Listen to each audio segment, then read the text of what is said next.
Your baby's forehead is hot, the thermometer flashes a high number, and suddenly your own heart is pounding. You're thinking, is this just a normal fever, or is this an emergency? That panic? It's a feeling almost every parent knows. It's terrifying when your little one is sick, and not knowing what to do is the worst part. Hey everyone, and welcome back to the Three Koi Fishes channel. We are a team of parents with over 80 years of combined experience navigating the real challenges of raising kids. We personally research and vet material, sharing the most relevant insights based on our practical knowledge as parents.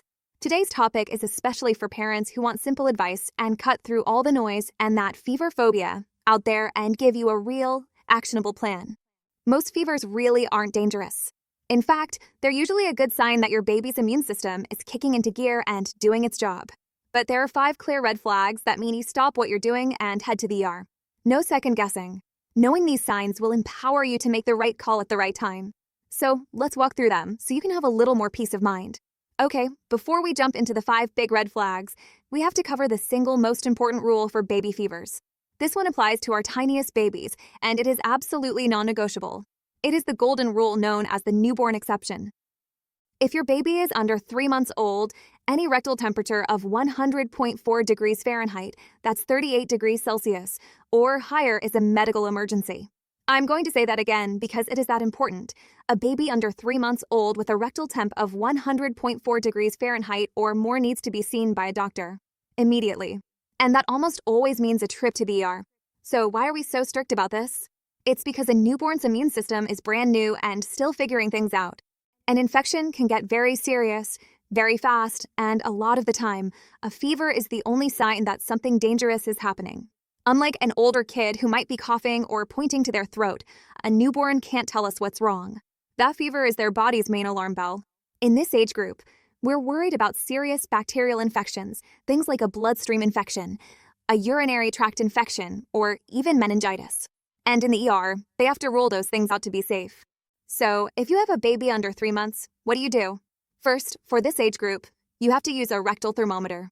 It's the gold standard for a reason and gives the most accurate core temperature.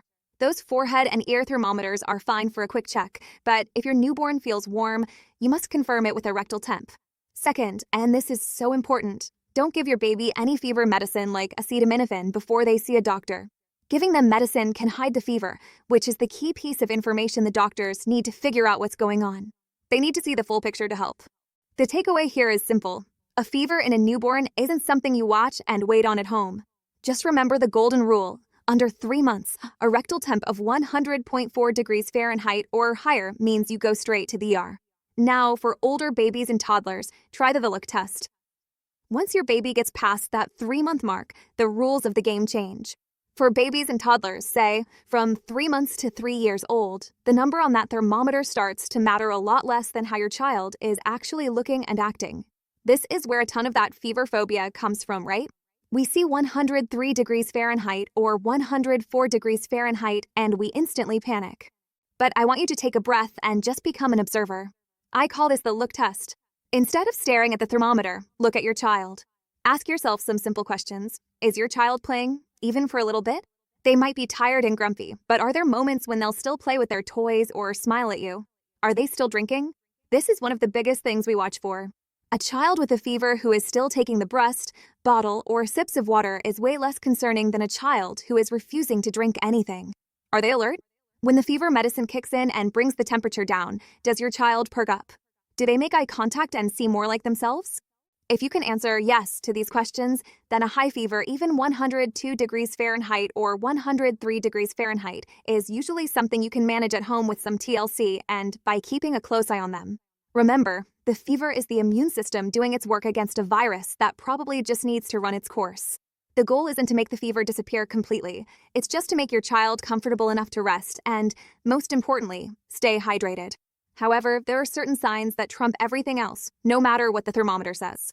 These are the signs that tell you your child's body is really struggling and needs help right away. So, that brings us to our 5 major red flags. If you see any one of these, it's time to go to the ER now. These apply to a child of any age, and if you see even one of them, you don't need to second-guess yourself. It's time to get medical help. Red flag number 1, trouble breathing. This one is at the top of the list for a reason. If your child can't breathe right, nothing else matters. But what does trouble breathing really look like in a baby? We're talking about more than just a stuffy nose here. Look at how they're breathing. Is it fast? Does it look like hard work? You might see their little nostrils flaring out every time they take a breath. Look for the muscles between their ribs or in their neck sucking in with each inhale. We call these retractions. It literally looks like they are working overtime just to get air in. You might also hear a little grunting sound every time they breathe out, or a high-pitched whistling noise, which is wheezing. And one of the scariest signs, if their lips, face, or tongue start to look bluish or gray, that's a sign they're not getting enough oxygen. Any of these fast breathing, retractions, grunting, or a bluish color are an absolute emergency. Don't wait. Go to the ER immediately or call for an ambulance. Red flag number 2, signs of dehydration. Fever makes the body burn through fluids, and babies can get dehydrated incredibly fast. This can get dangerous if it isn't fixed quickly. So, how can you tell? The best way to check for dehydration at home? Count the wet diapers.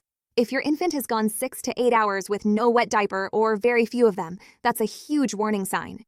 Their pee might also be a dark, concentrated yellow color. Other clues include crying, but not producing any tears, a mouth that looks dry or sticky, and hands and feet that feel cool to the touch or look blotchy. For infants, a really serious sign is a sunken fontanelle, that soft spot on top of their head.